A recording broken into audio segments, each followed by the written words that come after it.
Retrouvez Passion Auto avec Pionnier.re, le spécialiste de l'autoradio. Retrouvez Passion Auto avec Herzaudio.re. Retrouvez Passion Auto avec D2S Car Audio.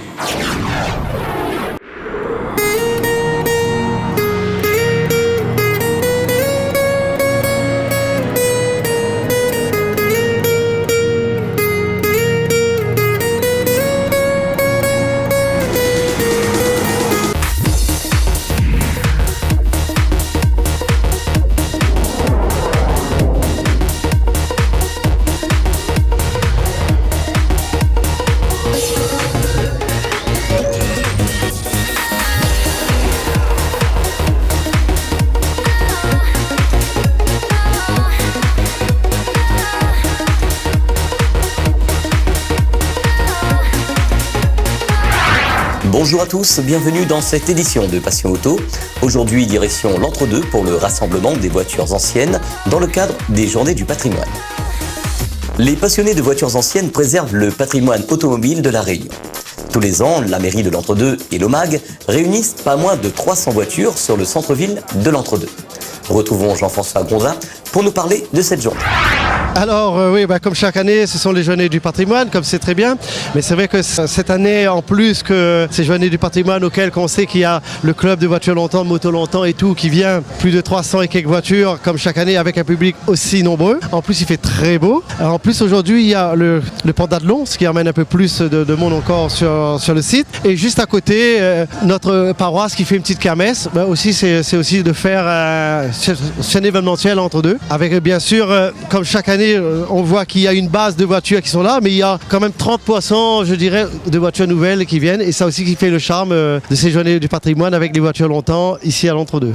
Alors, c'est vrai qu'il y a 3 ans de ça, il commençait à avoir une dizaine de motos, grosso modo. Et c'est vrai qu'avec les clubs, il y a les présidents des motos anciennes, excusez-moi, qui sont venus aussi et qui ont rejoint le groupe. Et c'est vrai de chaque année, c'est-à-dire qu'ils étoffent un petit peu plus. Et je pense que l'année prochaine, il y aura encore plus. Et c'est vrai que ça donne aussi un autre cachet, un cachet supplémentaire pour nous. Voir des motos, disant je prends mon cas, moi-même, il y en a que je ne connaissais pas. C'est-à-dire que je pense que sur cette journée, il y a de tout pour tout le monde. Quand je dis pour tout le monde, c'est ceux qui aiment telle catégorie de voiture, telle ancienne, un peu plus récente, les motos. Et c'est vrai que tout ça, ça fait des ingrédients, ça fait en sorte que la mayonnaise, elle prend quoi. C'est vrai qu'en plus que des voitures longtemps qu'on met en exposition, il faut savoir aussi qu'il y a aussi en face, quand on parle de patrimoine, on parle de voitures, mais il y a aussi le patrimoine culinaire qui est là avec sur les petits métiers. Et c'est vrai que dès qu'on parle de la Réunion, je pense que la Réunion, elle est là aujourd'hui. Elle est là parce que la Réunion longtemps, la Réunion, je vois aussi dans le public, je pense que toi aussi tu sillonnes, tu dois voir, on a des jeunes, on a des moins jeunes, mais il y a aussi des personnes très âgées et qui viennent justement s'en souvenir. Ça m'y rappelle. Et c'est ça aussi, c'est transmettre le patrimoine et sauvegarder le patrimoine surtout. Voilà un petit peu aussi ce qui est l'objectif aussi final de ces journées. Les associations de voitures anciennes du département ont répondu présent au rassemblement annuel de l'Entre-deux. Retrouvons-les dans votre magazine. Bonjour à toutes. Je pense que vous êtes cru reconnaître à nous. CVS, toujours présent sur le site, comme ça tu peux voir avec de magnifiques voitures. Cette année un peu moins, on va dire, parce que on avait peur du temps. Donc ça, tu peux voir comme un magnifique soleil. Donc la relève est là, au nom de Gabi. Donc lui, il suit un peu les voitures anciennes, comme nous, pareil. Il faut bien qu'il reprenne un jour, c'est normal. Et il y a une ambiance festive, comme vous pouvez l'entendre derrière nous. Alors surtout, n'hésitez pas, si vous avez rien à faire le dimanche après-midi, venez nous voir, ce sera avec plaisir. Jacques Cossera, je suis le président du 4C pour Créole Classic Car Club. Comme tous les ans, on se retrouve avec grand plaisir sur la commune de l'Entre-deux pour ce beau rassemblement interclub mensuel dans le cadre de la Journée du patrimoine. Et comme vous l'avez vu encore cette année, il y a toujours autant de jolies voitures, motos, jeeps, avec des efforts de fête part et d'autre pour que la fête soit encore plus jolie que les années passées. C'est vrai que c'est peut-être la seule journée dans l'année où on essaie d'être habillé un peu vintage. On trouve ça un peu rigolo de s'habiller un peu comme à l'époque de nos voitures. Donc on sort les perruques d'époque, on sort les robes à paillettes. Nous, on a ressorti des vieilles combinaisons et on trouve que ça fait partie aussi de l'ambiance de la journée. Bonjour, Arnaud Potola, vice-président du club Réunion Véhicules d'époque. Donc aujourd'hui nous est là, nous avons une vingtaine de véhicules que nous fait pour la journée du patrimoine sur l'entre-deux, comme c'est notre première année en tant que club Réunion Véhicules d'époque. Donc voilà, nous là essayons de monter un petit peu notre patrimoine que nous essayons de sauvegarder ici pour la Réunion. Là, on est avec le club Auto Longtemps. D'accord. C'est un groupe de passionnés. C'est un club qui existe depuis 40 ans. Et nous, les dans le cadre de la journée du patrimoine. Et nous accueillons tout le monde que les possesseurs de voitures anciennes. Et c'est ça l'esprit, l'état d'esprit, c'est avant tout la passion. Toute l'année, c'est une sortie par mois, pique-nique. Et après, c'est des expositions et le défilé aussi au moment du 14 juillet et à Saint-Pierre, à la Petite-Île. Aujourd'hui, nous étions conviés par le CVS, qui est avant tout, me tient à rendre hommage parce que c'est quand même le CVS qui organise cette journée. Et nous les partenaires, nous avons à peu près 60 adhérents. Et aujourd'hui, c'est de faire montrer au public, faire vivre cette passion que nous avons pour le véhicule d'époque. Les motos anciennes ont aussi répondu présent à l'entre-deux. Retrouvons les Mobber 974 sur leur stand. Alors bonjour à tout le monde, petite journée du patrimoine aujourd'hui à l'entre-deux, bien content d'être là. Les Mobber 974 exposent quelques petites machines rares pour aujourd'hui. Nous, par exemple, un petit lot de Solex aujourd'hui que nous avons décidé d'exposer, mettre en valeur le patrimoine longtemps la Réunion. Là nous avons une trottilex, c'est petit Solex à trottinette qui est un peu rare à la Réunion. Et je remercie tous les adhérents qui sont présents aujourd'hui, plus le membre du bureau qui est là à côté de moi, Arnaud et Jackie. Voilà, comme tout le monde connaît, Jackie 103. Aujourd'hui, je suis content. Les adhérents, là, nous la répondent présent. Aujourd'hui, nous avons un adhérent, nous avons une 103 personnalisée. Nous avons qui nous tend les rats sur la Réunion. Et ce monsieur me fait la PPI, il s'appelle monsieur Ferré. Il a un garage qui s'appelle Garage Ferré, justement. Passe à il illustre, il peint, il fait les carrossiers. Ce monsieur, il passe le message à nous. Ouais, moi je voulais juste placer un petit mot. Aujourd'hui, si on peut aller voir, on a emmené des Solex, histoire de changer un peu pour la journée du patrimoine. Voilà, on s'est dit que c'était ça le vrai patrimoine en fait. C'est les premiers vélos moteurs qui ont existé. Voilà, il y en a une vieille AV44 aussi. On a voulu mettre en avant vraiment des vieilleries aujourd'hui pour la journée du patrimoine. Rejoignez-nous, vous le savez, les Mobber 974, toujours présents partout. Sur cette manifestation de l'entre-deux, retrouvons Jeff Grondin pour nous parler des Youngtimers présents et aussi de la montée Matuta historique qui a été annulée. Bonjour Didier, bonjour Télécréole. Merci pour encore cette prise d'antenne avec les soucis aussi que vous avez depuis quelques temps. On va en revenir après. Aujourd'hui, on est invité à la journée du patrimoine, comme ça se fait tous les ans. Donc à l'occasion des journées du patrimoine, il y a une expo. Et donc nous, on est invité tous les ans comme plusieurs assos. Et on est là avec un super beau temps. Toujours dans notre thème de voitures type rallye ou qui s'en approchent, un peu l'historique des voitures de course des années 60, parce qu'il n'y a pas que des Youngtimers maintenant, jusqu'aux années 80, 90, fin 90. Parce que plus les années passent et plus du coup il y a des véhicules qui rentrent par rapport aux véhicules qu'on accepte. On a aussi des Mitsubishi Evolution 6, des voitures qui ont été les reines du rallye, un peu plus dans les années fin 90, mais qui ont marqué les esprits. On a accepté un peu quelques autres véhicules un peu historiques, parce que d'ailleurs c'est pas nous qui organisons l'événement, donc on est là en tant qu'invité et on ouvre notre parking donc aussi à d'autres des voitures, des petites coccinelles, cabriolets, des voitures un peu qui sortent de l'ordinaire. On a aussi notre actualité malheureuse cette fois-ci, par rapport à la montée historique, la deuxième montée historique de Matuta. En gros, pour revenir au début, donc ça fait depuis 2016 qu'on organise des montées historiques, on l'a fait sur Montépanon. On a ensuite été sollicité par la mairie de Saint-Joseph. On était aussi sollicité par la mairie de Petite-Île pour l'année prochaine. Donc même l'année prochaine, on avait de beaux projets pour la promotion sport automobile, pas vraiment du sport, mais quelque chose qui ramène du positif. En tout cas,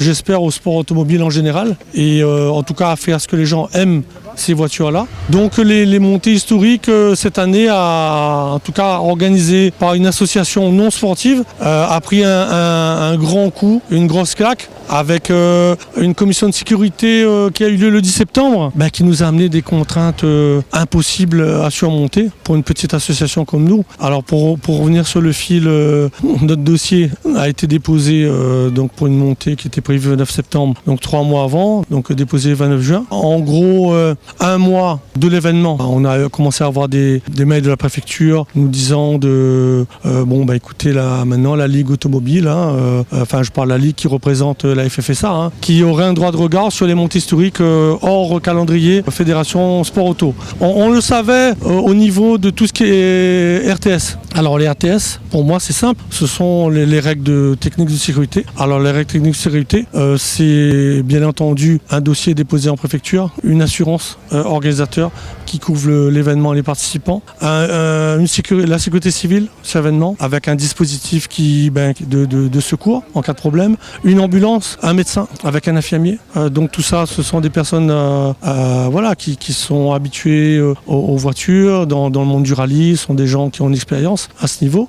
Donc toute cette logistique, toute cette organisation pour respecter les règles de sécurité, qui comprennent aussi tout ce qui, quand on parle de zone publique, zone interdite, zone autorisée. Donc nous, on met en place, bien sûr avec le directeur de course, dont M. Pascal Paris, qui est évidemment le président d'une association sportive et qui organise des rallyes, donc qui a une compétence dans la matière, donc qui nous aide sur le positionnement des zones de sécurité, avec donc des zones rouges et zones vertes, donc avec des gens qui doivent être en hauteur. Voilà, toute cette réglementation au niveau de la sécurité du public, on la respecte. D'ailleurs, ça a été souligné par les différents services de la préfecture, qui a souligné le côté sérieux de l'organisation, puisque tous les ans, tout le monde est content, pas d'incident déploré. Donc à ce niveau, il n'y a rien à dire. Concernant l'information aussi du public, cela est fait en temps et en heure, avec des prospectus qui sont mis dans les boîtes aux lettres des riverains, qui informent les riverains que dans 1 mois, on le fait moi des fois même un peu plus avant, on se déplace chez les gens pour leur dire qu'il va y avoir une démonstration, que sur le parcours, on leur explique bien, les gens ils ont besoin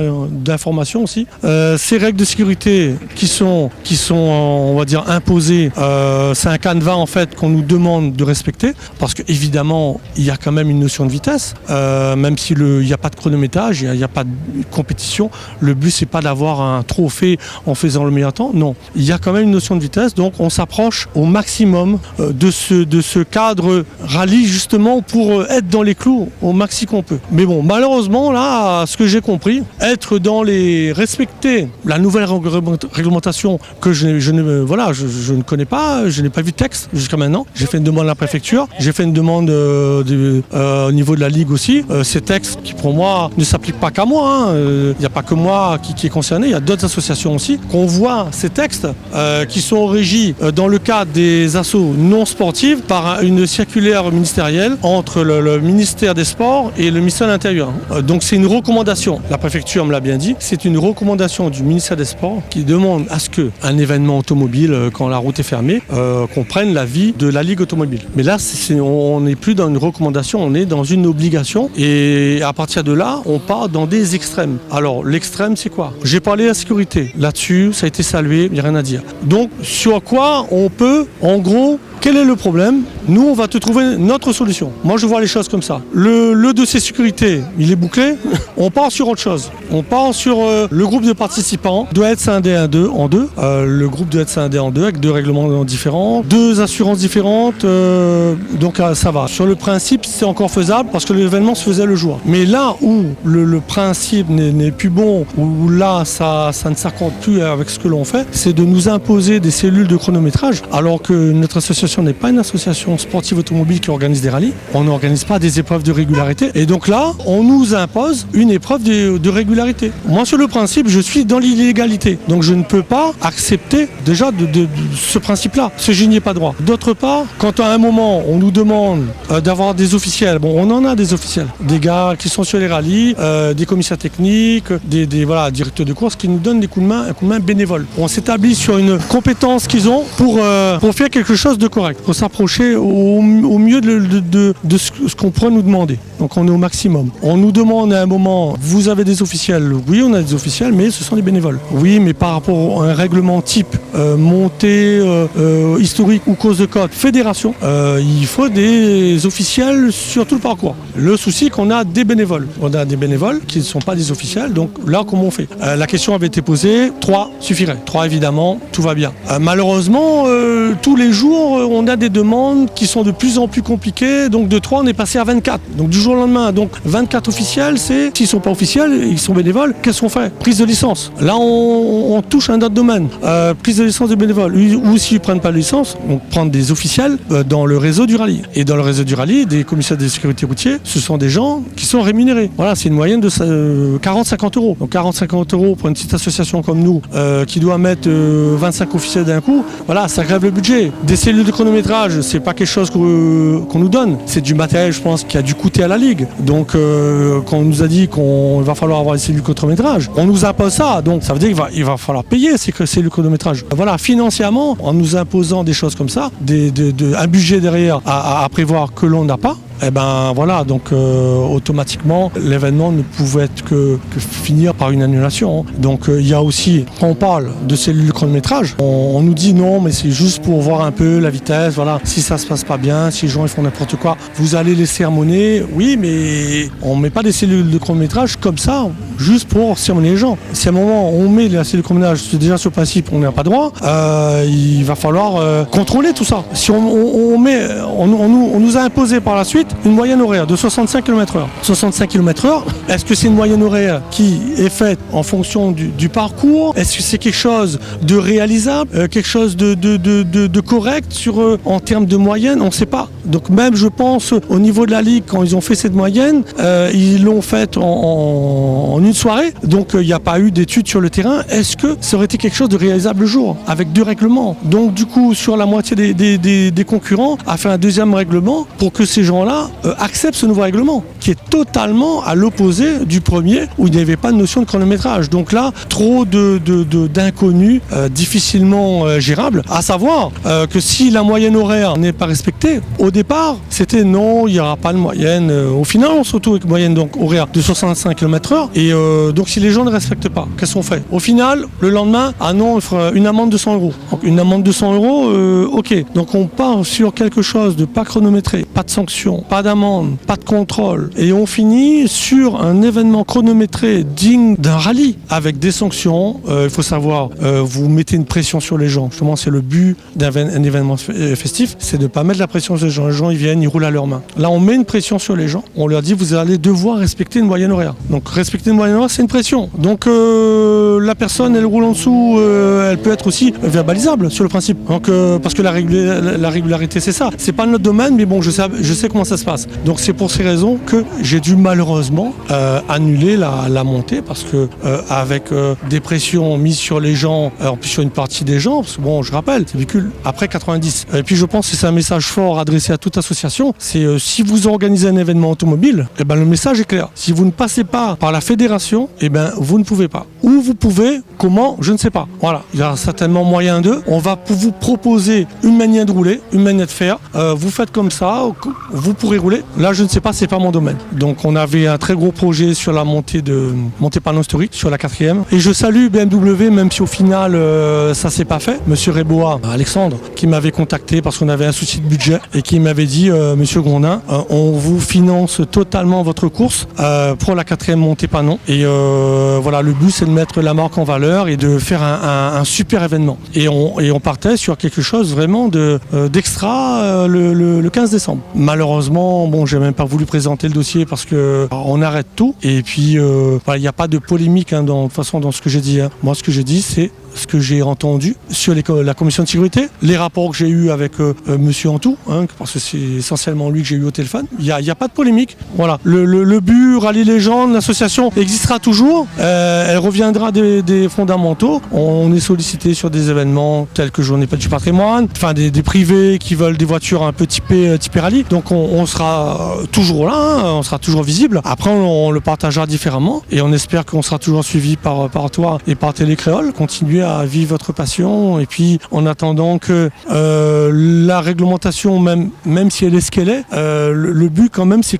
qu'il y ait quelque chose de contrôlé. Et c'est normal. La fédération, c'est une référence. Une ligue automobile, c'est une référence. Au niveau du sport, c'est l'État dans le domaine sportif qui représente tout ce qui est automobile. Mais bon, après, c'est bien pour moi, quelque part, je dis ça entre guillemets, de se réfugier dès qu'il y a une réglementation, mais quand on a le pouvoir, on a aussi le pouvoir, pas que de défaire, on a aussi le pouvoir de faire et d'aller dans le sens, tout en essayant de contenter tout le monde, parce qu'on ne pourra pas contenter tout le monde, hein. Je suis bien placé pour le savoir. Essayez quand même, parce que derrière tout ça, je discutais avec des amis qui avaient réservé pour Matuta à 25 personnes sur un gîte. Vous voyez, il n'y a pas qu'une asso qui organise un événement, il y a toute une économie derrière, il y a plein de personnes derrière, il y a plein d'humains, il y a beaucoup d'humains dans ces bénévolats, et donc il faut aussi tenir compte de ça. Essayez de trouver des solutions plus humaines. Et si vous le pouvez, après, si vous ne pouvez pas, c'est dommage, parce que c'est la mise à mort de beaucoup d'associations. Mais quand vous voyez que le système il tient la route, et voilà, que le but, que ce ne soit pas que de faire entrer des licences dans le sport automobile, à la fédération. Voilà, il n'y a pas que ce but quand même. Ça viendra. Je veux dire, les gens qui à un moment, ils s'amusent sur une montée historique dans un cadre de démonstration, tôt ou tard, ça peut les aider à prendre des licences et à venir au sport automobile.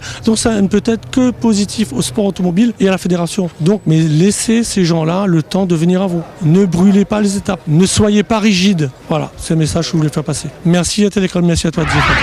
Passion Auto est à présent terminée. Dimanche prochain, on reviendra en images sur le Cap d'Agde Motor Festival avec la première partie de notre reportage sur cet événement. Bonne semaine à tous et à dimanche prochain sur Télécréole.